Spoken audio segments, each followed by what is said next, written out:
வணக்கம், welcome to Malathi short kitchen. Friends, நாம் இன்னைக்கு இந்தியன் ஸ்டைலில் மேக்கரோனி பாஸ்தா எப்படி சமைக்கிறதுன்னு பார்க்க போகிறோம். இதை ரொம்பவே ஈஸியாக சமைக்கலாங்க.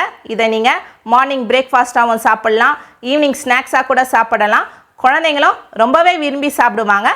சரி வாங்க, இதை எப்படி சமைக்கிறத நம்ம பார்க்கலாம்.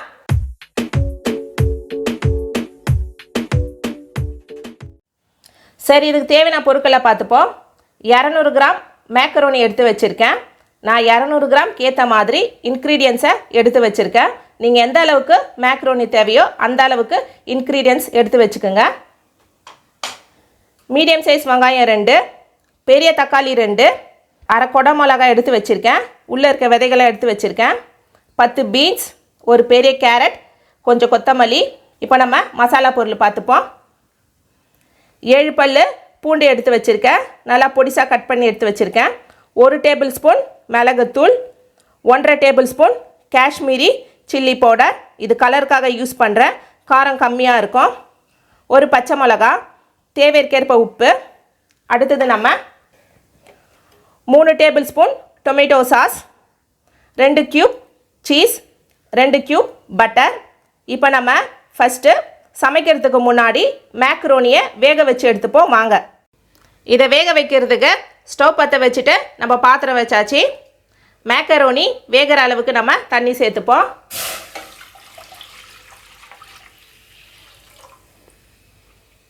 அரை டேபிள் ஸ்பூன் உப்பு சேர்த்துப்போம். 1 டேபிள் ஸ்பூன் எண்ணெய் சேர்த்துப்போம். நீங்கள் எண்ணெய் சேர்த்துக்கிட்டிங்கன்னா மேக்கரோனி ஒன்றோடு ஒன்று ஒட்டாமல் நல்லா வளவலன்னு வரும். தண்ணி நல்லா கொதித்து வரட்டும்.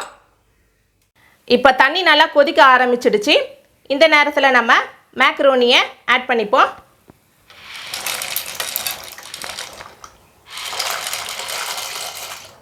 கலந்து விட்டுப்போம். இது வெந்து வர ஒரு 10 நிமிஷம் ஆகும். அது வரைக்கும் நம்ம வெயிட் பண்ணுவோம். 10 நிமிஷம் ஆயிடுச்சு. பாருங்கள், மேக்கரோனி நல்லா வெந்து வந்தாச்சு. இதில் இருக்கிற தண்ணியை நம்ம வடித்து எடுத்து வச்சுட்டு இப்போ நம்ம சமைக்க ஆரம்பிச்சிடலாம் வாங்க. தண்ணியை வடித்து மேக்கரோனியை நம்ம தனியாக எடுத்து வச்சாச்சு. இப்போ நம்ம சமைக்கிறதுக்கு ஸ்டவ் பற்ற வச்சுட்டு கடாயை வச்சாச்சு. கடாய் சூடாகட்டும். கடாய் சூடாகிடுச்சு. இப்போ நம்ம 4 டேபிள் ஸ்பூன் எண்ணெய் சேர்த்துப்போம். இது கூடவே நம்ம பட்டர் சேர்த்துப்போம்.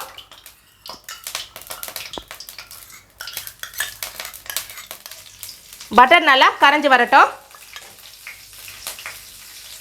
பட்டர் நல்லா கரைஞ்சி வந்தாச்சு. இப்போ நம்ம பூண்டை சேர்த்துப்போம்.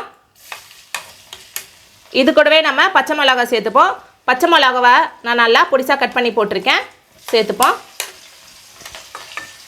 லைட்டாக வதக்கி விட்டுப்போம். லைட்டாக வதக்கி விட்டாச்சு. இப்போ நம்ம வெங்காயத்தை சேர்த்துப்போம். வெங்காயத்தை நான் நல்லா பொடிசாக கட் பண்ணி போட்டிருக்கேன்.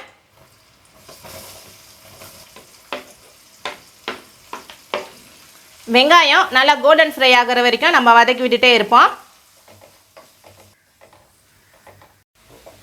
வெங்காயம் நல்லா கோல்டன் ஃப்ரை ஆகிடுச்சு. இப்போ நம்ம எடுத்து வச்ச தக்காளி இதில் சேர்த்துப்போம். தக்காளியை நான் நல்லா பொடிசாக கட் பண்ணி போட்டிருக்கேன். தக்காளி நல்லா கரைஞ்சி வர வரைக்கும் நம்ம வதக்கி விட்டுட்டே இருப்போம். தக்காளி நல்லா கரைஞ்சி வந்தாச்சு. இப்போ நம்ம எடுத்து வச்ச காஷ்மீரி சில்லியை சேர்த்துப்போம். மிளகுத்தூள், உப்பு. காஷ்மீரி சில்லி நல்லா பச்சை வாடை போகிற வரைக்கும் நம்ம வதக்கி விட்டுட்டே இருப்போம். காஷ்மீரி சில்லி பவுடர் நல்லா பச்சை வடை போயிடுச்சு. இப்போ நம்ம காய்கறிகளை சேர்த்துக்க போகிறோம். நான் கொடை மிளகா, கேரட், பீன்ஸ் இது எல்லாத்தையும் நான் நல்லா பொடிசாக கட் பண்ணி போட்டிருக்கேன். இதில் நம்ம சேர்த்துப்போம். கேரட், கொடை மிளகாய், பீன்ஸ். லைட்டாக வதக்கி விட்டுப்போம். லைட்டாக வதக்கி விட்டாச்சு. இந்த காய்கறிகள் வெந்து வரணும், அதுக்காக நம்ம கொஞ்சமாக தண்ணி சேர்த்துக்க போகிறோம். இந்த அளவுக்கு போதும். கிளறி விட்டுப்போம்.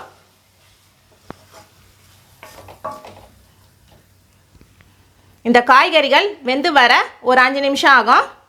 நம்ம மூடியை போட்டு கேஸை சிம்மில் வச்சுடுவோம். 5 நிமிஷம் ஆயிடுச்சு. இப்போ காய்கறிகள்லாம் நல்லா வெந்துச்சான்னு பார்ப்போம்.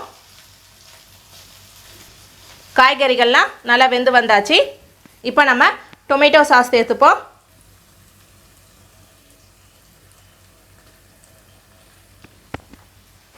இதை கலந்து விட்டுப்போம்.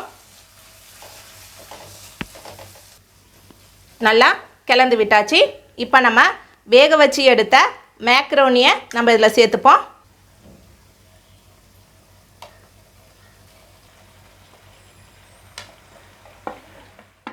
மேக்ரோனி ஃபுல்லாக மசாலா படுற மாதிரி நம்ம கிளறி விட்டுப்போம்.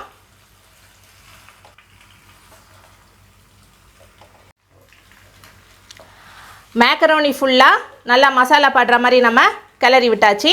இப்போ அடுத்தது நம்ம இது மேலே சீஸை துருவி போட்டுப்போம். உங்களுக்கு தேவைன்னா சீஸ் சேர்த்துக்குங்க, இல்லைனா வேண்டாம். இப்போ நம்ம கிளறி விட்டுப்போம்.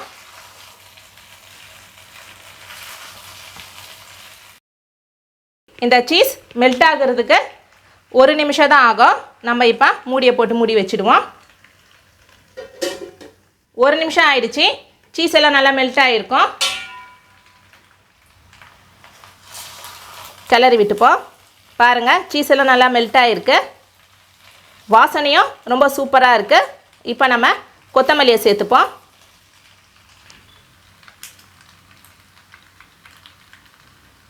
டேஸ்ட்டு பார்த்துப்போம்.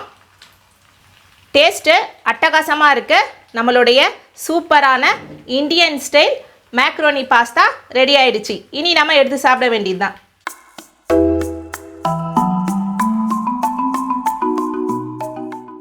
ஃப்ரெண்ட்ஸ், நம்ம இந்தியன் ஸ்டைல் மேக்ரோனி பாஸ்தா ரொம்பவே சூப்பராக வந்தது. நீங்களும் கண்டிப்பாக ட்ரை பண்ணி பாருங்கள். நம்ம வீடியோஸை தொடர்ந்து பாருங்கள். தேங்க்யூ. பாய்.